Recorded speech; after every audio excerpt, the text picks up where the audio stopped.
عورت کی یہ عادت گھر کا سکون برباد کر کے رکھ دیتی ہے اور پورے کے پورے گھر کو تباہ و برباد کر دیتی ہے۔ حضرت علی رضی اللہ تعالیٰ عنہ کا فرمان سن لیجیے۔ پیارے دوستو، اللہ پاک کا یہ فرمان ہے کہ تمہارے اوپر جو پریشانی اور مصیبت آتی ہے یہ تمہارے اپنے ہی ہاتھوں کی کمائی ہے، یعنی انسان جو اعمال کرتا ہے انہی اعمال کی بدولت انسان کے گھر کے اندر کے حالات ہوا کرتے ہیں۔ اس حوالے سے حضرت علی رضی اللہ تعالیٰ عنہ کے فرمان سناتے ہیں کہ آپ نے عورتوں کو کون سی عادتوں کو فرمایا ہے کرنے کے لیے اور کون سی عادتیں ایسی ہیں جن سے روکا ہے، کون سی عادتیں ہیں جو گھر کے اندر سکون لاتی ہیں اور کون سی عادتیں ہیں جو کہ گھر کو تباہ و برباد کر دیتی ہیں۔ اس حوالے سے حضرت علی رضی اللہ تعالیٰ عنہ کی ایک حکایت ہے کہ ایک مرتبہ حضرت علی رضی اللہ تعالیٰ عنہ کے پاس ایک عورت حاضر ہوئی اور کہا کہ اے امیر المؤمنین حضرت علی رضی اللہ تعالیٰ عنہ، کون سی عورت ہے جو اپنے گھر کو برباد کرنے والی ہے اور اپنے گھر سے اللہ پاک کی رحمت اور برکت کو ختم کرنے والی ہے؟ تو آپ نے اس عورت سے فرمایا کہ جس عورت میں یہ ایک عادت موجود ہو تو وہ عورت اپنے گھر کو برباد کر دیتی ہے۔ اس عورت نے پوچھا کہ وہ کون سی عادت ہے؟ اس کے جواب میں حضرت علی کا جواب تھا کہ یہ جواب بڑا ہی غور طلب ہے دوستو۔ حضرت علی نے فرمایا کہ یاد رکھو، جو عورت گھر میں کھانا پکاتی ہے اور اللہ کا نام لیے بغیر کھانا پکانے میں مصروف ہو جاتی ہے اور کھانا پکاتے وقت اپنے دل و دماغ میں حسد، کینہ اور نفرت رکھتی ہے، یاد رکھو یہی وہ عورت ہے جو اپنے ہاتھوں سے اپنے گھر کو تباہ اور برباد کر دیتی ہے۔ یاد رکھنا کہ عورت جب کھانا پکاتی ہے تو اس کے احساسات کا کھانے پر اثر ہوتا ہے، اور یوں حسد، نفرت اور بغض کے ساتھ جو کھانا پکایا جائے تو اس کے اثرات اس پر بھی ہوں گے جو اس کھانے کو کھائے گا۔ یوں گھر کا سکون اور امن ختم ہو جائے گا اور اللہ کی رحمت اور برکت اس گھر سے دور جانے لگے گی۔ اس عورت نے حضرت علی رضی اللہ تعالیٰ عنہ سے پوچھا کہ اے امیر المؤمنین، کیا اس بد سے بچنے کا کوئی حل ہے؟ تو آپ رضی اللہ تعالیٰ عنہ نے فرمایا کہ جب بھی کھانا پکانے کے لیے بیٹھو تو اللہ کا نام لے کر پکایا کرو، کیونکہ جس کھانے پر اللہ کا نام لیا جاتا ہے تو اس کھانے سے وہ احساسات اور اثرات دور ہو جاتے ہیں جن سے اس گھر میں پریشانی آتی ہے۔ حضرت علی رضی اللہ تعالیٰ عنہ کی اسی حکایت میں یہ بات جان لی کہ حسد، کینہ اور بغض کس قدر بری چیز ہے۔ یاد رہے کہ بری چیز کے اثرات برے ہی ہوا کرتے ہیں۔ دوسری چیز جو اس حکایت سے بیان ہوتی ہے وہ یہ ہے کہ اللہ کے نام کی برکت، جب اللہ کے نام کا جو ہے وہ کوئی چیز اس کے اوپر پڑھ کر کھانا پکایا جائے، کھایا جائے، تو اس سے اللہ تبارک و تعالیٰ کی ذات کھانے میں برکت ڈال دیتی اور اس سے نقصانات بھی اٹھا لیے جاتے ہیں۔ یاد رہے کہ حدیث نبوی صلی اللہ علیہ وآلہ وسلم میں بھی حسد اور کینہ کی سخت ممانعت فرمائی گئی ہے۔ حضرت علی رضی اللہ تعالیٰ عنہ کا بیان ہے کہ رسول اللہ صلی اللہ علیہ وآلہ وسلم نے فرمایا، ایک دوسرے سے بغض نہ رکھو اور نہ حسد رکھو اور نہ غیبت کرو، اور اللہ پاک کے بندے اور بھائی بھائی بن کر رہو۔ کسی مسلمان کے لیے جائز نہیں کہ وہ اپنے بھائی سے 3 دن سے زیادہ جدا رہے، یعنی قطع تعلق ہی کرے۔ آپ نے 3 دن کے اندر اندر کوشش کرنی ہے کہ اگر آپ کا بھائی آپ سے ناراض ہے کسی وجہ سے یا آپ اس سے ناراض ہیں کسی وجہ سے تو فوری طور پر ایک دوسرے کو منا لیجیے، کہ اگر آپ ایک دوسرے کو منا لیتے ہیں آپ لوگ پیار اور محبت کے ساتھ رہیں گے اور اس سے آپ لوگ اپنی زندگی بھی بڑی احسن کر سکتے ہیں۔ اب آتے ہیں ہم لوگ بیوی کی طرف۔ پیارے دوستو، ایک بیوی کی حیثیت سے ایک عورت کا کردار کس قدر اہمیت کا حامل ہے۔ کیا ایک بیوی ایک خاندان کے بہتر مستقبل کی معمار ہو سکتی ہے؟ کیا آپ کا شمار بری اور جاہل قسم کی بیویوں میں تو نہیں ہوتا؟ اگر ایسا ہے تو کیا آپ نے کبھی اپنی ذات میں ان خامیوں کو تلاش کرنے کی کوشش کی ہے جو آپ کو اس صف میں شمار کرتی ہیں؟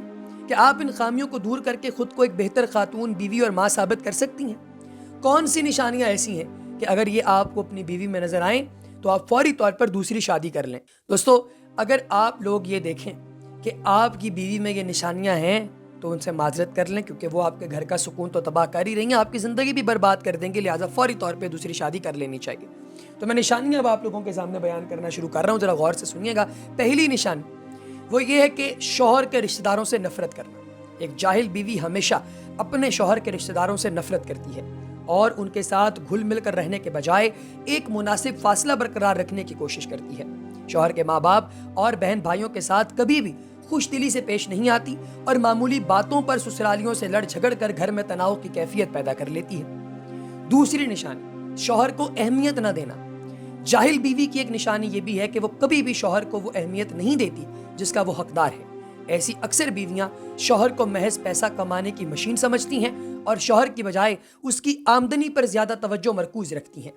شوہر کو بارصورت بیوی کی ایک مناسب اور بے غرض توجہ درکار ہوتی ہے جس سے لاپرواہی فاصلوں کو جنم دیتی ہے۔ تیسری نشانی، گھر پہ توجہ نہ دینا۔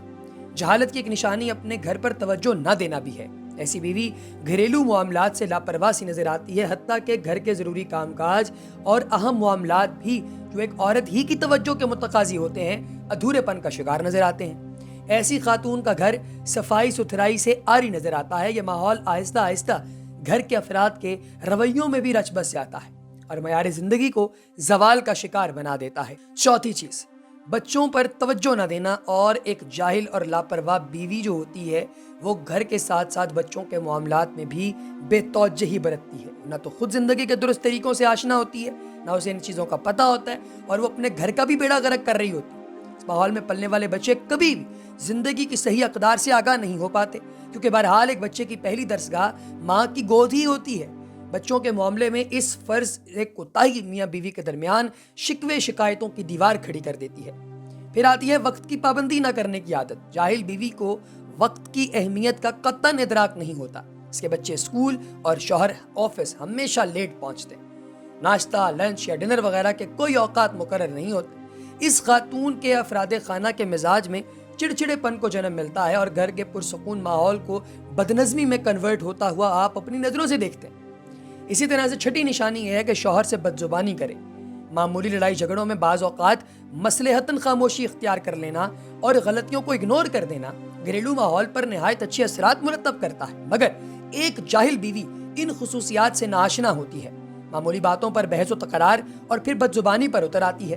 اس کا رویہ شوہر کے ساتھ عزت و احترام سے عاری ہوتا ہے۔ بحث و تکرار، بدزبانی اور بد تہذیبی کا یہ رویہ بالآخر شوہر کو گھر اور بیوی سے بد دل کر دیتا ہے۔ شوہر کی گھر آمد کو یہ اہمیت نہیں دیتی۔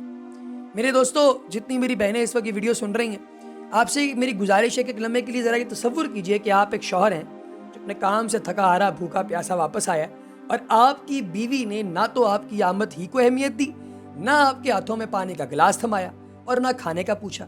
تو آپ کیسا محسوس کریں گے؟ ایک جاہل بیوی شوہر کی آمد پر ایسے ہی رویے کا مظاہرہ کرتی ہے۔ دوسری عورتوں کے سامنے شوہر کی برائی بیان کرنا یہ 8ویں نشانی۔ ایک جاہل بیوی شوہر کی خوبیوں پر کم اور خامیوں پر زیادہ توجہ رکھتی ہے۔ نہ صرف یہ بلکہ وہ دیگر خواتین اور لوگوں کے سامنے بھی بڑے دکھ کے ساتھ ان خامیوں کا تذکرہ کرتی نظر آتی ہے۔ اسے اس حقیقت کا شعور ہی نہیں ہوتا کہ شوہر کی خامیوں کا دوسروں کے سامنے یوں برملا اظہار ان خامیوں کو دور تو نہیں کر سکتا، ہاں مگر گھر کی فضا میں کچھ پیچیدگیاں ضرور پیدا کر دیتا۔ آخری نشانی، شوہر کے والدین سے بدتمیزی کرنا۔ شوہر کے ماں باپ کی عزت نہ کرنا اور ان کے ساتھ بدتمیزی سے پیش آنا جاہل بیوی کی سب سے اہم نشانی ہے۔ یہ رویہ گھریلو ماحول میں عدم برداشت کے عناصر کو جنم دیتا ہے۔ تو پیارے دوستو، ان تمام چیزوں پر غور فکر کیجئے۔ اللہ تبارک و تعالی ہم سب کے گھروں کو سکون کی نعمت سے مالا مال فرمائے۔ اگلی ویڈیو تک دیجئے اجازت۔ اللہ حافظ۔